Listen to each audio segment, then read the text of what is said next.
Hi all, today we are going to start with the third module, that is design of DC machines.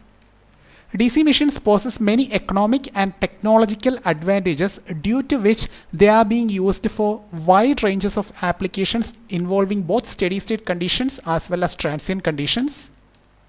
Mainly their applications are in rolling mills, overhead cranes, traction drives, battery driven vehicles, etc. You have studied about the constructional details of DC machines in your previous semesters. The three major parts of DC machine are field system, armature and commutator. This field system is actually situated on the stator side. It mainly comprises of pole shoe, pole core, field winding, interpoles and frame. Armature is actually the rotating part. It consists of armature core with slots to accommodate the armature winding in them. The third major part is commutator. It is basically mounted on the rotor side and its main function is to provide the mechanical rectification. The main dimensions of a DC machine are the diameter of the armature and the overall length of the armature.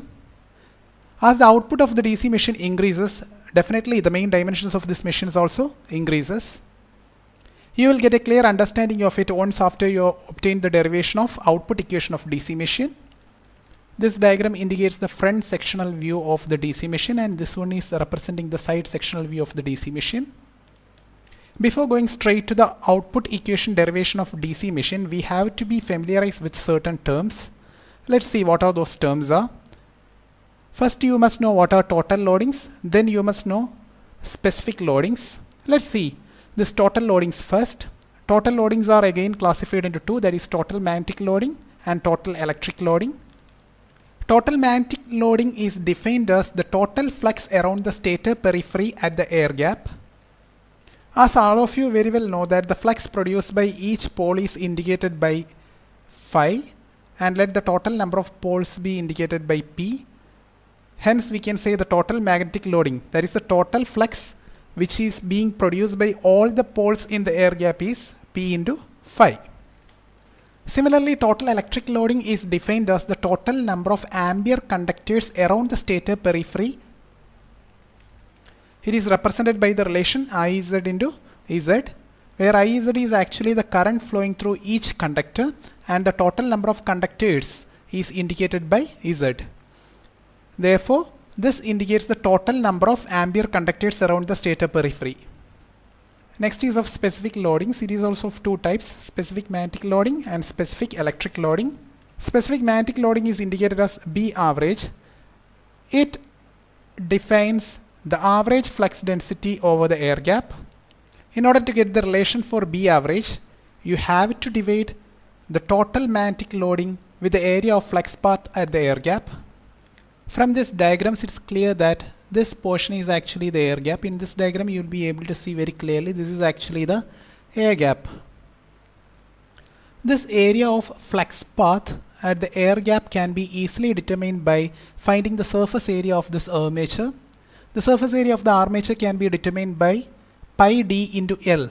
This is actually representing a cylinder, so its surface area can be easily determined by using the mathematical relation pi d into L.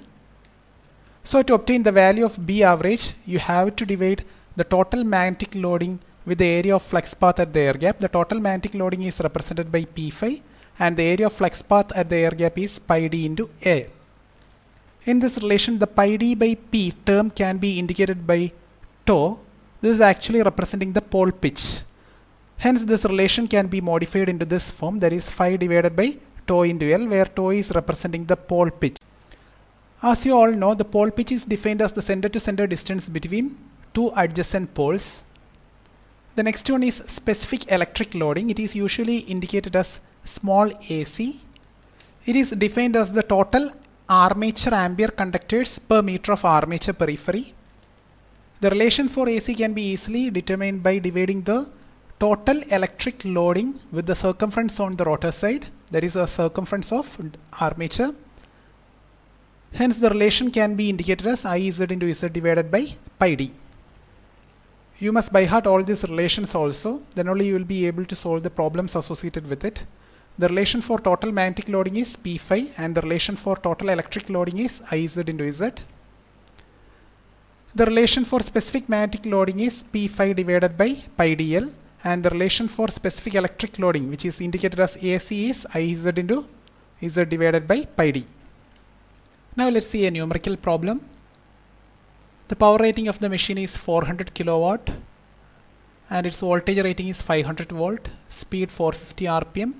6-pole DC generator, it's actually a DC generator, is built with an armature diameter.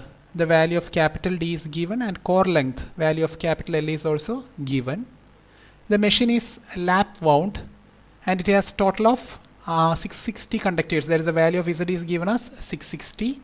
Since the machine is lap wound, it has number of parallel paths same as that of the number of poles, that is, it will be having 6 parallel paths.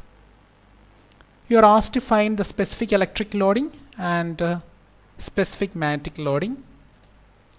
The relation for specific electric loading is AC is equal to Iz into Z divided by pi d. Value of D is given, Z is given. Pi we know, we have to find the value of Iz. That is the current which is flowing through one conductor. From the power rating and voltage rating, we will be able to find the armature current, that is Ia is equal to Pa divided by V, and you will be getting its value as 800 ampere. From there you can easily find the current passing through each conductor by dividing it with the total number of parallel paths. As it's very clearly given that the machine is lap wound, the number of parallel paths will be same as that of the number of poles. Therefore we can easily find the value of Iz by dividing it with 6, that is by dividing Ia with 6, and we will be getting the value of Iz as 133.33 ampere. So now we know all the parameters in this relation. So making suitable substitutions, we will be able to find the value of specific electric loading. Next we have to find the value of specific magnetic loading. The relation for specific magnetic loading is P5 divided by pi dl. Value of D is given, L is given, and value of P, which is actually the total number of poles, is also given as 6 here. But the value of phi is not given directly, so we have to determine the value of phi. All of you have studied in the DC machines in previous semester that the relation between terminal voltage and generated EMF in the case of a DC generator is EG is equal to V plus IaRa. Since in this problem the value of Ra and all are not given, so we can consider it as 0. So definitely the value of terminal voltage can be taken as same as that of the generator voltage, which is 500 volt. So we have to use the standard relation for generated EMF, that is Eg is equal to 5PNZ by 60A. Please note the correction, this is actually not EB, this is actually EG, even though EB is also having the same relation, but in this problem we are dealing with a DC generator. So you have tried this relation, you have to correct this relation as EG. EG will be equal to 5PNZ by 60A, and please note this is not actually small a, this will be usually represented by capital A. So from here we can easily find the value of flux per pole, that is phi. So you have to make suitable substitutions and you can easily find the value of phi. Once after finding the value of phi, you can make that substitution here and you can easily get the value of B average, that is specific magnetic loading, which is usually indicated as B average, and its value is found out to be 0.6928 Weber per meter square. Please don't forget to mention the units also. In the case of specific electric loading, the unit will be ampere conductors per meter, because this is representing current and its unit is ampere, and this is representing the total number of conductors. So definitely the unit of numerator side will be ampere conductors and the unit of denominator side will be meter, pi into d.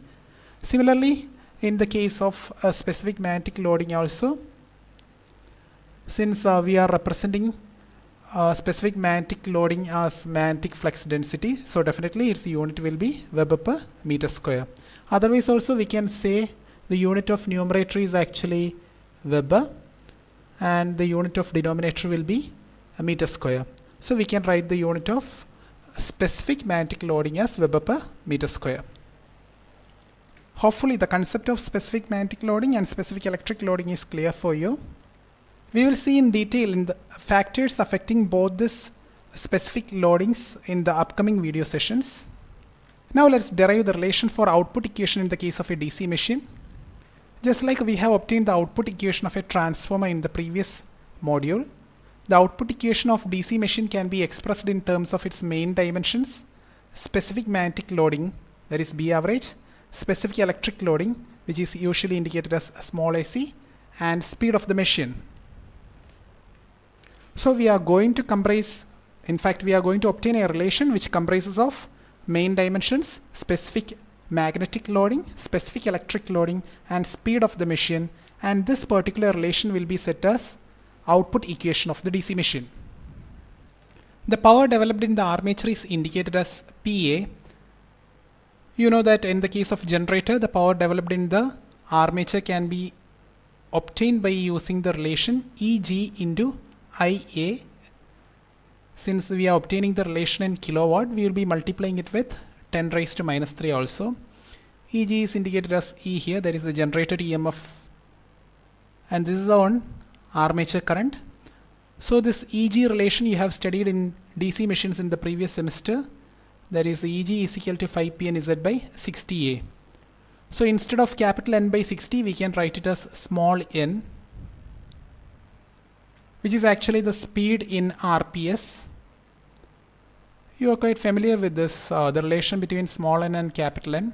Small n will be indicating the speed of the machine in RPS, and capital N will be representing the speed of machine in RPM.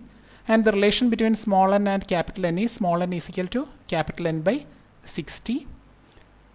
So you have to make the substitution in this relation. Then the relation becomes like this: phi ZNP divided by A into IA into 10 raised to minus 3.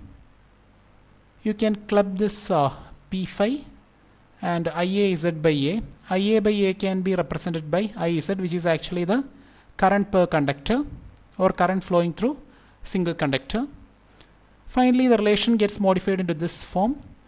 That is the relation for power developed by armature, which is equal to P phi into IZ into capital Z into small n into 10 raised to minus 3. In this relation, this portion is representing the total magnetic loading, and this one is indicating the total electric loading. From the standard relation of specific magnetic loading, we can write the relation for P phi as B average into pi dl. Similarly, from the standard relation of specific electric loading, we can write the relation for IZ into Z as AC into pi d. Now you have to make this substitution from equation 2 and 3 into equation 1. That is, instead of P phi, we will be substituting it as B average into pi dl, and instead of IZ into Z, we will be substituting it as AC pi d. Then relation gets into this form, which further after simplification will become like this. In this relation, this pi square B average AC into 10 raised to minus 3 can be represented by a new coefficient, that is C0. Therefore, the total relation can be written as PA is equal to C0 D square L into small n. If you see this relation, it consists of main dimensions, which are actually D and L. It consists of the speed term, and it consists of specific magnetic loading and specific electric loading. That's why this is said to be the output equation of DC machine, and the C0 is usually represented as the output coefficient. With this, we are completing today's session.